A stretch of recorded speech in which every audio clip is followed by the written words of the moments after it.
Welcome to the Integral Stage, into our new series on not the future of religion this time, but the future of civilization itself, Utopia.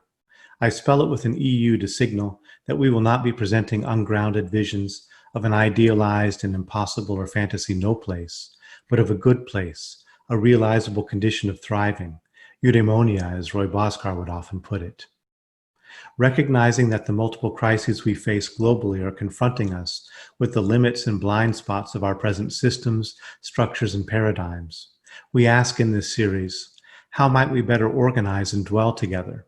How might we better integrate with and even optimize our local and global ecologies? What would an integral kosmopolis or planetary wisdom civilization look like? And what will it take to get there?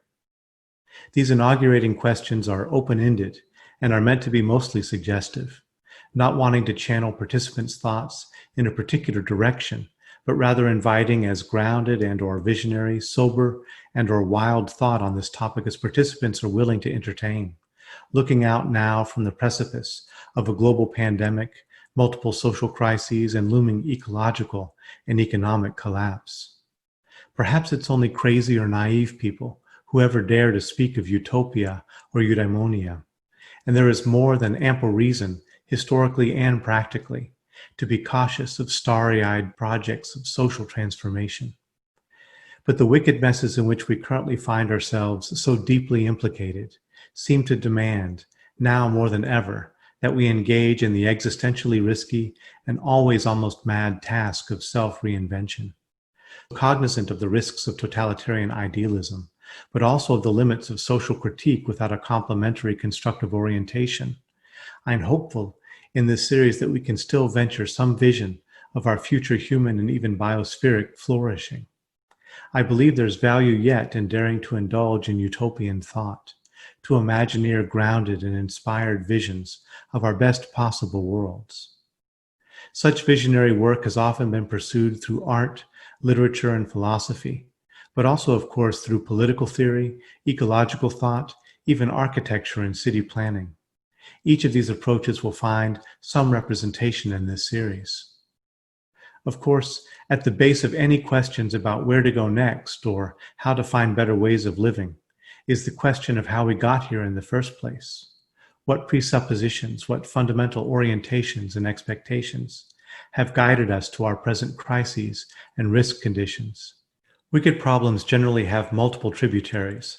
One that might be at the root of our multi-millennial civilizational adventure is what evolutionary philosopher and object-oriented ontologist Tim Morton calls the severing.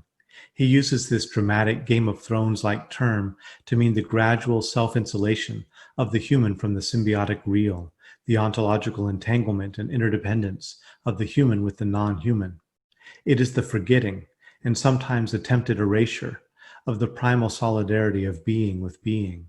It is a withdrawal from the messy, ragged, or implosive holism of human and world into the neater and more manageable enclosures of human worlds, a withdrawal which we hope may in the long run prove to have been but a cocooning.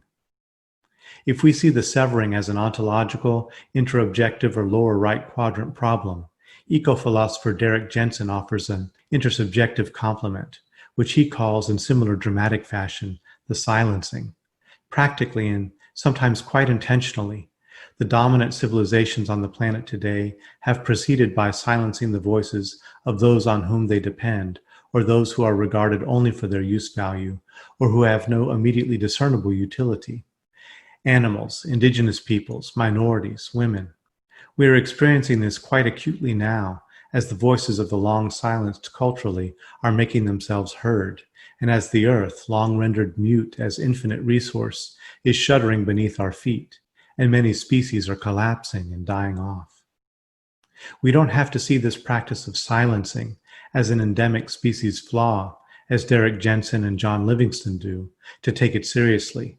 We can regard it as a developmental limitation, perhaps, or even a culturally aberrant expression of developmental limitation. But it is widespread and entrenched enough that it is still something we will have to grapple with globally. Philosopher and media theorist Peter Sloterdijk approaches these issues a little differently, but comes to similar insights. In his epic Spheres trilogy, He unpacks a spatial ontology of human living spaces, from early infantile dyadic bubbles to the massive but untenable globes of various empire projects, to the emergence now of integral pluralistic foamy topologies of teeming bubble worlds, akin, if we push it far enough, to Morton's ragged implosive holism. We are still discovering what is lost in the erection and maintenance of macrospheric globalist structures, striving for spheric perfection and all-subsuming wholeness, explosive holism in Morton's terms. Globalist projects are akin to conventional utopian ones in this regard. They represent a critique of and attempted flight from empirical, imperfect, unround reality, to quote Sloterdijk. Utopian vision with an EU is a turn to the implosive, ragged, foamy wholeness of Morton and Sloterdijk. It is a global movement with an eye toward the universal, but which refuses to forsake the particular with its contingencies, its empirical limits and needs, its scale-dependent conditions of thriving.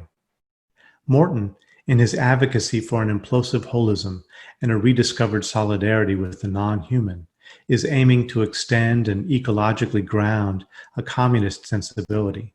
Sloterdijk pushes instead for what he calls co-immunism, decentralized practices and systems which promote conditions of thriving for multiple beings and systems across a foamy topology. In these considerations, Sloterdijk still dwells mostly on the human, but if we think his approach together with Morton, then we must consider that the bubbles in the human foam always jostle and interpenetrate with the biosemiotic bubbles of many different beings and species. In my talk here and in this series, I personally do not wish to advocate for communism or any other particular political ideology, but I agree with the call and the need to rethink our withness, to better think the withness of things than we have before, and to foster co-immunity, not only physically, but politically and culturally. The greater our immunity, the greater our ability to interface and work generatively with more and more dimensions of the real. In integrally conceiving utopia, we don't have to start with or privilege the ontological issues I've discussed here, though our operative metaphysics and logoi will inevitably play a role. But given the looming crises on multiple sides, we may need to start more practically first, at the level of city organization and design, or systemic protocols, ecological practices, economic paradigms, innovations in technology, or even regenerative practices post-collapse. I don't know yet all of the topics that presenters in this series will cover, but I expect most of the aforementioned will be included in some form or another. There are many projects already in planning or underway that are worth including in our collective reflections on this topic within this series and in our communities at large. From Paolo Soleri's arcology experiments, inspired by Teilhard de Chardin and evolutionary biology to blend architecture and ecological principles, to the Venus Project and its push for a resource-based economy, to test runs of Jeremy Rifkin's decentralized or peer-to-peer energy models, to Marilyn Hamilton's integral city initiatives in Abbotsford, British Columbia, and elsewhere, to China's Dongtan Eco-City, Abu Dhabi's Masdar City, or the planned Wakanda-inspired solar-powered and cryptocurrency-driven Akon City in Senegal that already has $6 billion backing. It is early yet to say how all of these efforts will manifest or what is yet to come, but I think we all feel it. Something is stirring in the womb.